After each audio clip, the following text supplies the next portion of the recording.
नमस्कार। इस वीडियो के माध्यम से हम स्वामी विवेकानंद के अनमोल वचन के बारे में बात करेंगे।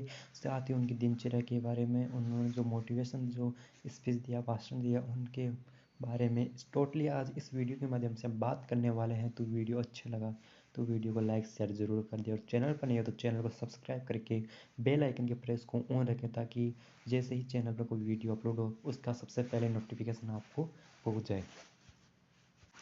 देखिए दोस्तों, स्वामी विवेकानंद जी को सब लोग जानते हैं। तो उन्होंने एक बहुत सारा जो स्लोगन भी दिया, उठो जागो और तब तक मत रुको जब तक कि लक्ष्य प्राप्त न हो जाए।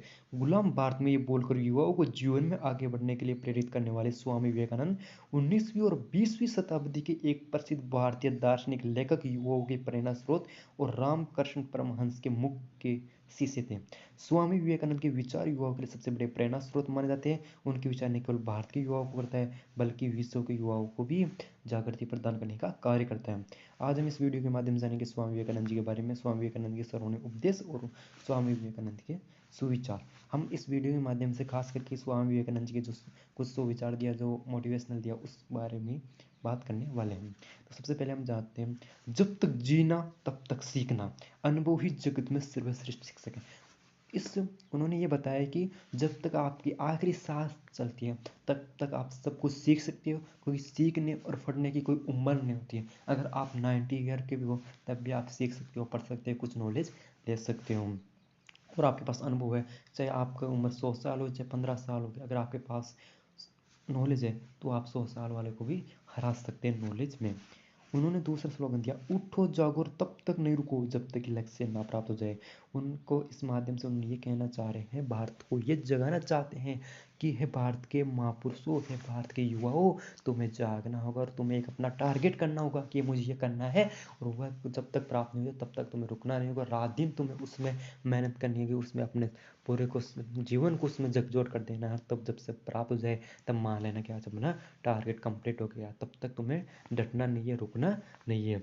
हम वो है जो हमें हमारी सोच ने बनाए, यानी कि हमारी सोच पर निर्भर करता है। अगर हम अच्छा सोचते हैं तो अच्छे हैं, अगर हम बुरा सोचते हैं तो बुरा। अगर हम कुछ बनना चाहते हैं तो हमारी सोच भी उसी तरह एक्टिव हो जाती है कि हम बनाने के लिए लग जाती है। और अगर हम गलत सोचते हैं तो वो सोच भी वो गलत दिमाग से ही नहीं निकलती है, और वही हमें गड्ढे में लेकर हमारा अंत भी कर देती है। इसलिए इस बात का ध्यान रखिए कि आप क्या सोचते हैं। शब्द गुण है, विचार रहिए वे दूर तक यात्रा करते हैं। इसका मतलब जो मैंने अभी बताया वही इसका अर्थ हो जाएगा। जब तक आप खुद पर विश्वास नहीं करते तब तक आप भगवान पर विश्वास नहीं कर सकते। उनका मानना ये बिल्कुल करेक्ट है कि जब तक हर मनुष्य को, प्रत्येक प्राणी को अगर अपने आप पर विश्वास नहीं हो सकता, तब तक वो किसी भी दूसरे प्राणी, यानी किसी भी वो विश्वास नहीं करता। यानी खुद पर विश्वास है तो मानना वो भगवान पर विश्वास कर रहा है, लेकिन जब खुद पर विश्वास नहीं है तो वो भगवान पर भी विश्वास नहीं कर सकता। क्योंकि हम लोग बहुत जनों को देखते हैं, हम स्टूडेंट लाइफ में ये बहुत जनों को मैंने देखा भी है और विचार भी किया है कि कई लोग जो आते हैं और कहते हैं कि है भगवान मुझे इसमें परीक्षा में पास करो देना, मैं इतने प्रसाद चढ़ाऊँ। इसका मतलब कि उनको खुद पर विश्वास नहीं है।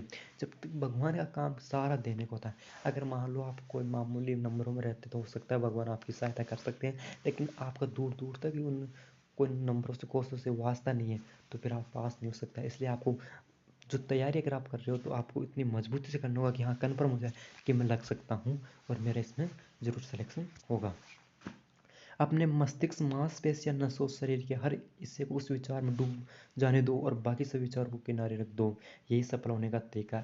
ये उनका ये उद्देश्य है इस कहने के बात के पीछे कि अगर आप एक चीज़ को अगर टारगेट करते हो तो उसी चीज़ में आपको पूरा टारगेट को उसको प्रायोरिटी देनी होगी। और सेकेंडरी चीज़ है, अगर मान लो कोई जाना आना है तो उसको सेकेंडरी में रखो।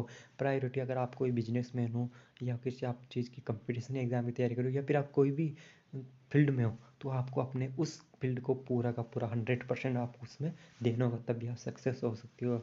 अगर आप एक साथ ऐसा सोचते हो कि मैं 3-4 काम कर सकता हूँ, तो ये बिल्कुल भी नहीं कर सकते। आपको एक चीज़ की प्रायोरिटी देनी ही होगी, चाहे वो एजुकेशन में हो, चाहे वो बिजनेस में हो या किसी और में हो। वह नास्तिक है जो अपने आप में विश्वास नहीं रखता है, कि वो उनका मानना है कि वो नास्तिक नहीं है जो भगवान में विश्वास नहीं करता, बल्कि नास्तिक तो वो बंदा है जो अपने आप में विश्वास नहीं करता। क्योंकि जो अपने आप में विश्वास नहीं कर सकता वो भगवान में विश्वास नहीं करता, और भगवान में विश्वास नहीं करता इसका मतलब वो नास्तिक हो गया। कहने का तात्पर्य ये है कि खुद को पर विश्वास करना सीखो।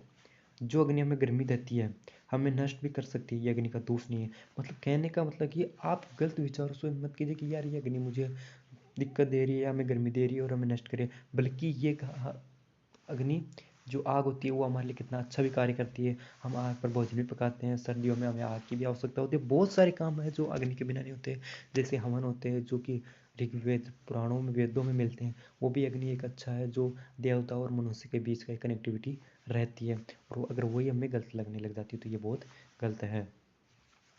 बल ही जीवन और दुर्बलता मृत्यु, यानी अगर आपके पास के बल है, ताकत है, कुछ कर जुड़ने की आपको क्षमता है, आप में हिम्मत है, सोच है, विचार है, आत्मविश्वास है, कॉन्फिडेंस लेवल अगर आपको ऊपर है तो आप बहुत भी कुछ कर सकते हैं। दुर्बलता तो एक मृत्यु है कि अगर आप कुछ नहीं कर सकते कन्फर्म आपकी मृत्यु तो वैसे भी होगी, लेकिन आपको कुछ ऐसा कर जाए इस जीवन में जो मरने के बाद भी आपको याद रखे, वही अंतिम सत्य है।